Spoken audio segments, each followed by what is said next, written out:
પોલીસે જાણે છે ખોટું થઈ રહ્યું છે, બધાને બધી ખબર છે, પણ છતાંય શું કામ કે ડર જે જનતાના મનમાંથી ઓછો થઈ રહ્યો છે ને એના કારણે ભાજપને તકલીફ પડી છે. બધાય ખેડૂતો બોલતા થઈ જાય તો જીવવું મુશ્કેલ થઈ જાય. ભાજપ કરદો કરનારા કરદો કેમ કરી શકે? કેમ કે પહેલા શું પરિસ્થિતિ હતી કે કરદો કરનારો એક જણો હોય, 2000 ખેડૂતો બચારા લાચારથી સામું જોઈ રહ્યા હોય. આજ શું પરિસ્થિતિ છે કે રાજુભાઈએ નેતૃત્વ કર્યું, 2000 ખેડૂતો મોબાઈલ કાઢે મને વિડીયો ઉતારો, જોઈ લો કરદો થાય, જોઈ લો કરદો થાય.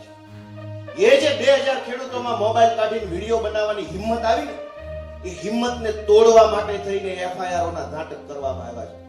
હું તમને બધાને વિનંતી કરું છું કે પાછું પગલું હવે ન પોહાય આપણે.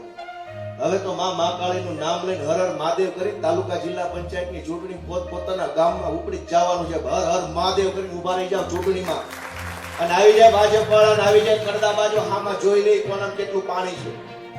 દોસ્તો, હું આપ સૌને ખૂબ ખૂબ અભિનંદન આપું છું, શુભેચ્છા પાઠવું છું.